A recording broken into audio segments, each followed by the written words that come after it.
Alright guys, for this video I'm going to start out something we already covered in class. I do think it's valuable to review these. Make sure you are able to identify these and what their function is.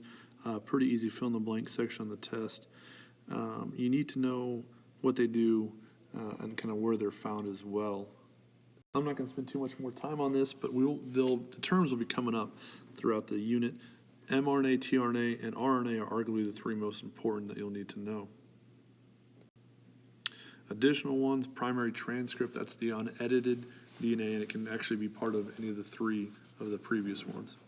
The following ones after that are all kind of play a role, a secondary or accessory role to the process. Once again, it should be able to identify what their function is.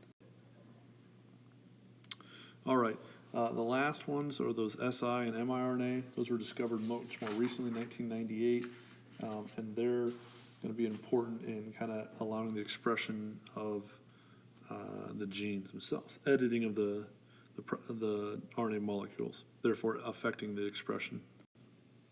This diagram has a lot of the different RNAs that we talked about, and you can see they all play a role in some way of expressing the gene.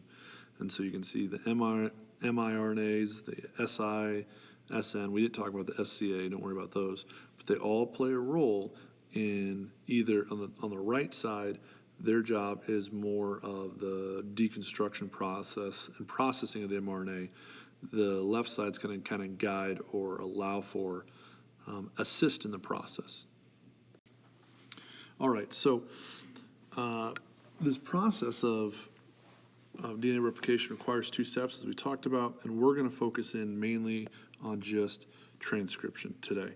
And class will pick up in translation. So when you look at this process, what we have to do is we have to have a site for the promotion of transcription. In other words, in this huge sequence of DNA, where are we going to start to code? That is the region called the promoter. We'll talk more about what that is. At that point, there's an enzyme, and this enzyme right here has been labeled. It's called RNA polymerase. Okay, so RNA polymerase is going to locate the promoter region. It's going to attach. Okay, and this initial process, it's called initiation. So we're initiating the process of transcription. After that point, once we've attached, the RNA polymerase will continue to unwind the DNA molecule, adding the new primary transcript, right? So the first draft of this, the unedited DNA. As it works along, adding a new RNA molecule, we call this second process elongation. Following the base pairing rules that we know with the substitution of uracil instead of thymine. And then the end part is termination. The RNA will be completed. Once again, that is a primary transcript. That is not the actual mRNA molecule we need. We need to edit that down a little bit. And let me back up a little bit. When I talk about the primary transcript, that's specific to eukaryotes. Eukaryotes have that primary transcript, a little bit more complex. All right, so now what I want to do is kind of look at the three stages of transcription in more detail: initiation, elongation, termination. So we'll start with initiation. Initiation involves the enzyme RNA polymerase. And what it does is it's going to find a particular region in the DNA, and we call that particular region of the DNA the promoter region. If you think about what a promoter is in boxing, it kind of hypes up the boxing match, gets people to watch, tune in. The promoter region, in this case, is a specific sequence of the DNA molecule, and it basically, for each gene, there's a specific promoter. So if you're making beta globin, there's a promoter for that somewhere on the large DNA molecule. If you're making lactase, there's a different promoter located at a different location that promotes that particular region. Okay, and what it does, its job of the promoter is to promote the initiation process, or promote RNA polymerase from attaching to the molecule. The promoter region is upstream of the gene that's actually responsible. So if you think about, let's say this is our DNA molecule, and this is the gene we need. This is to make beta globin. Okay, it's somewhere on this giant DNA strand, millions and billions of bases long. Somewhere upstream, so somewhere down in this region, is the promoter. And so what's going to happen is it's a segment of DNA where this will actually occur. And I'll kind of go over how this happens. A big term that we need to understand or look at is this transcription factors. Transcription factors are a set of proteins which will bond with the promoter in RNA polymerase. Basically, and this is the key point that it makes, it determines when, where, and how much mRNA is produced. So depending on this area, the transcription factors are the ones that are responsible for the attachment of our RNA polymerase at that point, and then we'll start to work down the segment of DNA. Okay, so what's the initiation transcript? When this video slide comes on, I hope this video is like, what the hell is going on? It's not that bad. I'll explain it in smaller pieces. So basically, it's a complex, and if you think about the word complex, a lot of pieces together to make an overall working process, like an assembly line almost. And one of them is an enzyme called RNA polymerase II. We're not going to actually know in our class whether just RNA polymerase is fine, as it says down here, RNA polymerase. But basically what you can imagine is this complex attaches to the promoter region of the DNA. And so you can kind of see here that it has attached, okay? RNA polymerase is up ahead. And what will happen is the region that we're going to look for, and it's kind of a funny name, is the Tata box, okay?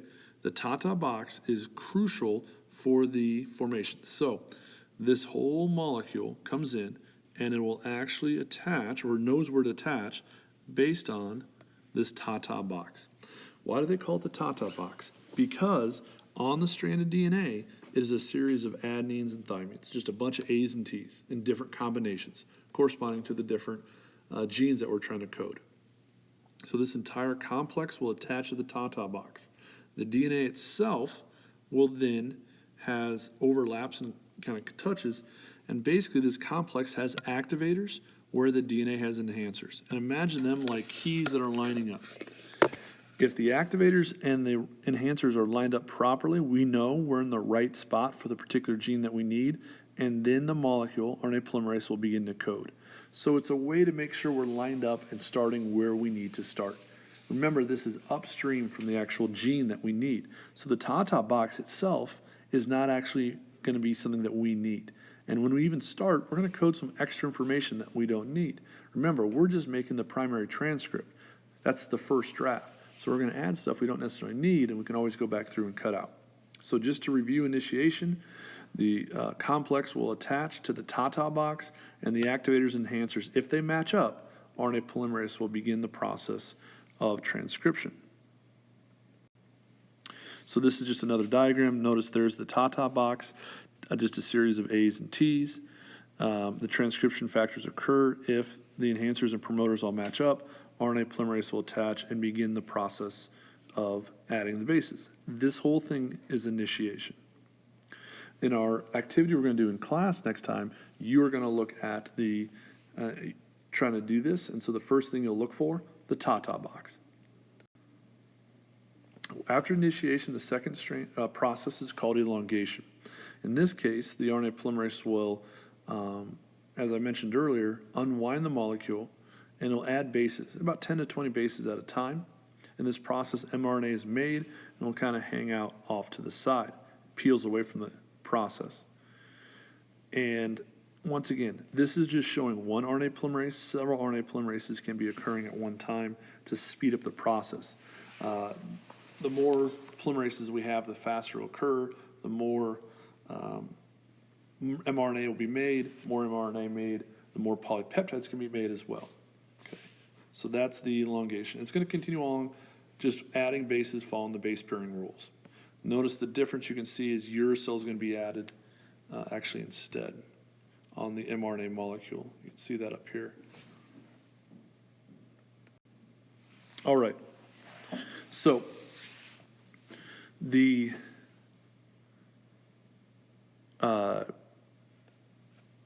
termination of the transcription molecule will be the last thing. And basically what happens, it's a little bit different between prokaryotes and eukaryotes. Remember, in prokaryotes, I should mention, all of this is occurring, if I were to draw this out, Prokaryotes, translation, the DNA is in the cell. There's no nucleus. So translation's occurring here, and also transcription. They're all happening inside the cell itself. In us, what's actually happening, we divide these out. Transcription is happening inside the nucleus. Translation is happening out here. For that reason, since they're a little those are little differences, they'll do a little different process. Okay, prokaryotes, polymerase stops at the terminator. It hits the terminator and it's end. It's over. Okay. The terminator. In eukaryotes, the polymerase will continue. Okay, it actually goes past. Remember, we're making the primary transcript. Now, in this case, since we're making mRNA as our primary transcript, we call it pre-mRNA, or it's before the RNA is finished. So we need to do stuff to it. Okay, and eventually it'll hit the terminator and it'll continue on. Okay, and then eventually it'll fall off the DNA. Now we added some extra bases at the end, and hopefully you realize the point of doing that. By adding extra bases, it'll actually play a major role in allowing some areas for mistakes to occur. So here's the three most important RNA molecules, kind of what they do. And what we're going to be making is this mRNA molecule, which once again is a blueprint. And so in eukaryotes, at this point, what we've officially done is made a primary transcript of mRNA.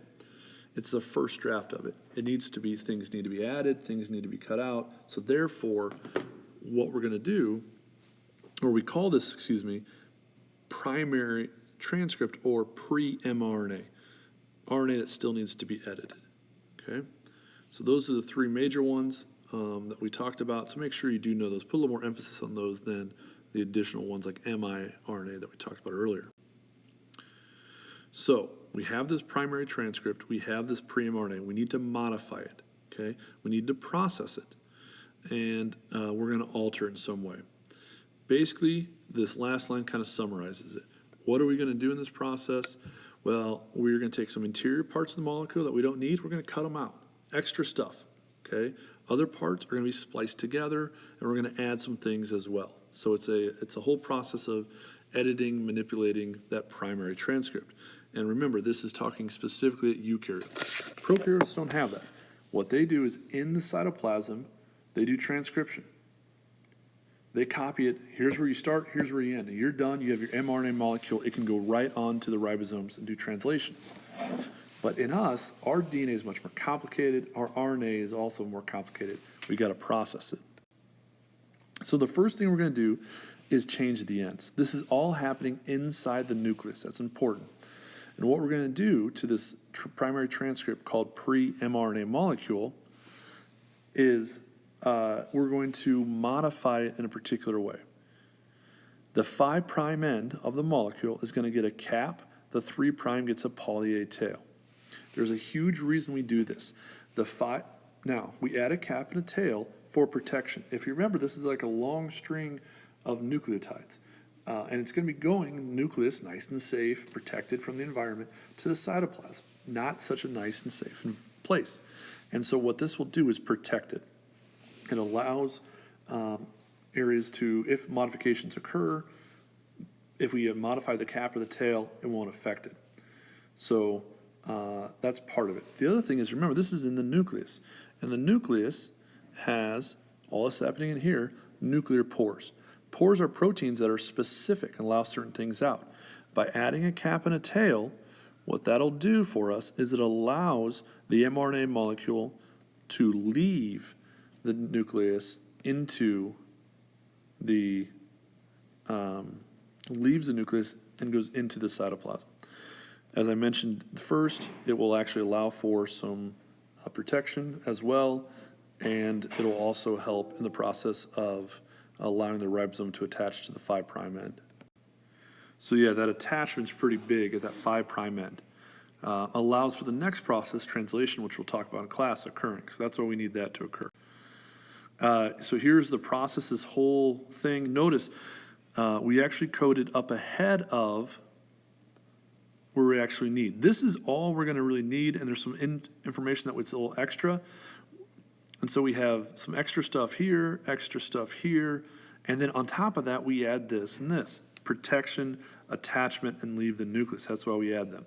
So that's what we do. Poly A tail is just what it is. We just throw a bunch of adenines on the end. And if a mutation occurs or if they fall off or they're damaged, it doesn't impact the gene. All of this is to protect the code that we're getting in this region right here. That's what we're going to really need. There's actually some extra stuff in there as well, but we want to protect it as much as possible. All right, the next thing that we're going to do in eukaryotic organisms is the DNA molecule itself has regions of coded followed by regions that are non-coding regions. And what we do is we call these non-coded regions introns, okay? The regions that are coded are exons. And so I always remember exons are expressed. They're the regions in the DNA that are actually going to be coded.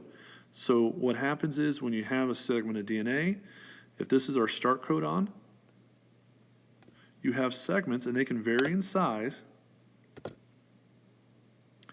that are actually coded, okay? Those are the exons. And then we have introns, which we do not need, and that's those regions here. So because of that, we have these coded and non-coded regions. You can think of the advantages of that system, but what we can do then is all we need to do is splice out the introns and then fuse together the exons.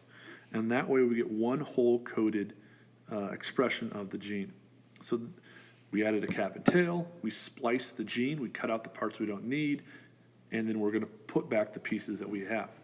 I do want you to maybe think and write down some notes, and I'll ask you in class, what would be the advantage of having this long DNA sequence, hundreds of letters long that we just don't need, that are worthless, that are non-coded, we're going to cut out.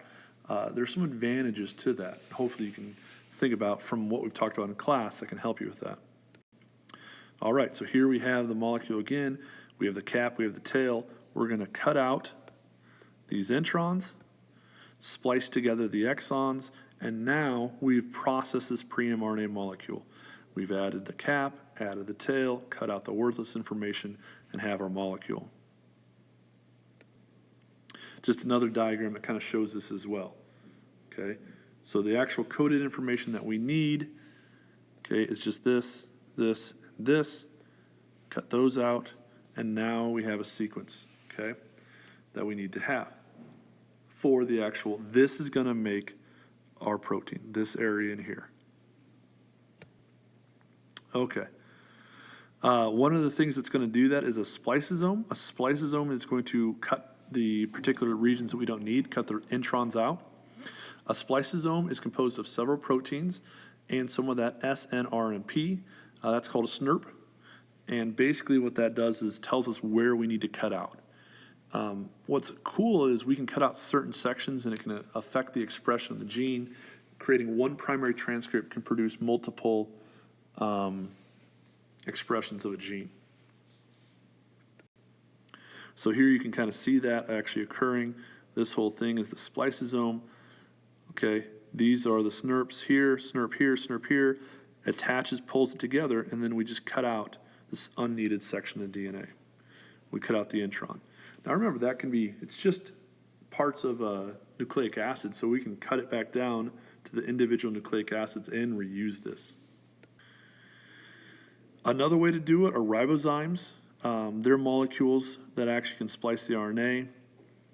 And because of this, these ribozymes, it changes the idea. Originally, we thought only proteins could be enzymes. Ribozymes are RNA, and they actually do have the ability to act as enzymes, and they can actually catalyze their own synthesis. Why is that significant that they can catalyze their own synthesis?